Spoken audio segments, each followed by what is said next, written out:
ታላቁ የአብይ ጾም መጠናቀቅን ተከትሎ የሚከበረው የትንሳኤ በዓል በክርስትና እምነት ተከታዮች ዘንድ በከፍተኛ ጉጉት የሚጠበቅና በድምቀትም የሚከበር ነው።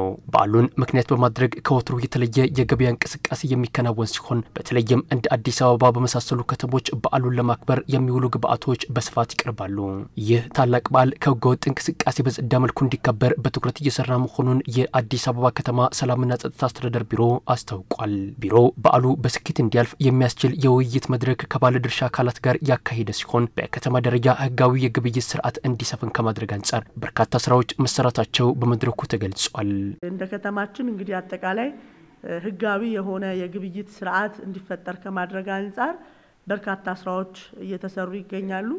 በተለይ የግብይት ስርዓቱን በደረሰኝ በቫት እንዲሆን ከማድረግ አንጻር ምርታዊ ውጤቶች ተመዝግበዋል። ይሄን ብቻ አይደለም፣ በከተማችን ላይ የምርት አቅርቦት እጥረት ሳይኖር እጥረት እንዳለ ለማስመሰልና ህዝቡ ምሬት ውስጥና እንግልት ውስጥ እንዲገባ የሚያደርጉ ህገወጥ እና ስግብግብ ነጋዴዎችንም ጭምር ባደረግነው ቁጥጥር ቅድም በተቀመጠው አግባብ የህግ የበላይነት የተከበረባት ህጋዊ ግብይት የሚፈጸምባት ከተማ ለመፍጠራችን እንደ ማሳያ የሚወሰድ ነው። የትንሳኤ በዓልን ተከትሎ ምርት ከገበያ የመሰብሰብና ሰው ሰራሽ የምርት አቅርቦት እጥረት የመፍጠር ዝንባሌ እየተስተዋለ መሆኑ ከተሳታፊዎች ዘንድ ተነስቷል። ምርት መሰብሰብ ከገበያ እጥረት እንዲኖር የማድረግ አዝማሚያዎች አሉ። ለምሳሌ እንቁላል ላይ ዋጋ ከመጨመር ባለፈ ገበያ ላይም የመሰብሰብ ሁኔታዎች አሉ። የለም የእንቁላል ላይ ሽንኩርት ላይ ሰንዴ ማርኬት ላይ 55 ነው የሚሸጠው። ግን ደግሞ የገበያ ማዕከላት ሁለት ገበያ ማዕከላት አሉኛ ጋር እዛ ላይ ወደ 65 አንደኛ ደረጃ እየሄደ ነው።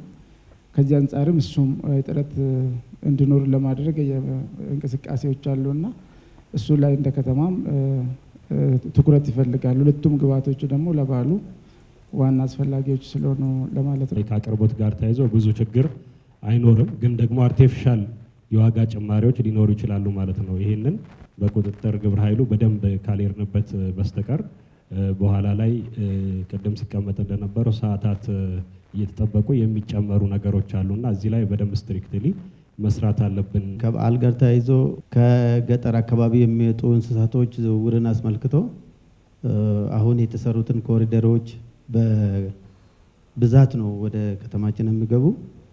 የቀንድ ከብቶች በተለይ ጫፍ ላይ ያሉ አካባቢ ወደ መሃል ሲሄዱ ከነሱ ጋር ተያይዞ ኮሪደሩን የማበላሸት ስራ የተባለው ልዩ ትኩረት ይፈልጋል። በግብይት ስፍራዎች የሚፈጠሩ ማዋከቦችና ህገወጥ የእርድ ስፍራዎች እንዲሁም የተረፈ ምርት አወጋገዶች ሌሎች ትኩረት የሚሹ ጉዳዮች መሆናቸውም ተመላክቷል። ከዚህ ከቁም እንስሳት የሚሸጥባቸው አካባቢዎች ላይ ብዙ ጊዜ የዝርፊያም ንጥቂያም ውንብድናም የተለያዩ ማጭበርበሮችም የሚደረጉበት አካባቢ ስለሆነ እዛ አካባቢ በትኩረት ብንሰራ የሚል ነገር አለኝ። ከበዓል ማግስት የተረፈ ምርቶች አካባቢን እንዳይቆሽሹ እነኚህ ከእርድ ጋር ተያይዞ በማግስቱም ልዩ ትኩረት እንድናደርግበትና የለሙትና የጸዱት አካባቢ ላይ በተቀናጀ ሁኔታ እዛም ልዩ ጥንቃቄ እንድናደርግበት ነው። የአዲስ አበባ ሰላምና ጸጥታ አስተዳደር ቢሮ ኃላፊ ወይዘሮ ሊዲያ ግርማ በአሁናዊ የአዲስ አበባ ነባራዊ ሁኔታ ምንም አይነት የምርት እጥረት አለመኖሩን ገልጸው ሰው ሰራሽ የምርት አቅርቦት እጥረት ለመፍጠር የሚሰሩ አካላት ላይ የሚደረገው ቁጥጥር ተጠናክሮ ይቀጥላል ብለዋል። የምርት እጥረት የለም። የምርት እጥረት በሌለበት አግባብ ግን የምርት እጥረት ያመጣቸው ችግሮች እንደሆኑ ተደርጎ ህዝቡ ላይ አርቲፊሻል ዋጋ እንዳይጨመር ከማድረግ አንጻር ይሄ ግብረ ኃይል በሰፊው ትኩረት ሰጥቶ መስራት ያስፈልጋል ማለት ነው። ከዚህ አንጻር ታርጌት ቦታችን የሚሆኑት በየክፍለ ከተማችን የሚገኙ የግብይት ማዕከላት የገበያ ማዕከላት ላይ ትኩረት ያደረገ የቁጥጥር ስራችንን ከዛሬ ጀምሮ ማጠናከር ያስፈልጋል ማለት ነው። በዓሉን ምክንያት በማድረግ የሚፈጠሩ ህገወጥ አሰራሮችን ለመቅረፍ ከሸገር ከተማ አስተዳደር ጋር በመቀናጀት እየተሰራ መሆኑን ያስታወሱት ኃላፊዋ ለበዓሉ ወደ ከተማዋ የሚገቡ የቀንድ ከብቶች የኮሪደር ልማቱን ጨምሮ ሌሎች የልማት ስራዎችን በማይጎዳ መልኩ ሊንቀሳቀሱ እንደሚገባና ግብይታቸውም በህጋዊ የመገበያያ ስፍራዎች ብቻ ሊሆን እንደሚገባ ገልጸዋል። ህገወጥ እርድን መከላከልና ተረፈ ምርት አወጋገድ ላይም በትኩረት እንደሚሰራ አጽንኦት ሰጥተዋል። በዓሉን ተስታኮ የሚፈጠሩ የዋጋ ግሽበቶች እንዳይፈጠሩ ከማድረግ አንጻር ከሸገር ከተማ ጋር የጀመርነውን ትስስር ማጠናከር ያስፈልጋል። በተለይ ወደ ከተማ በርካታ የቀንድ ከብቶች ይገባሉ ለህዝቡ ለማቅረብ።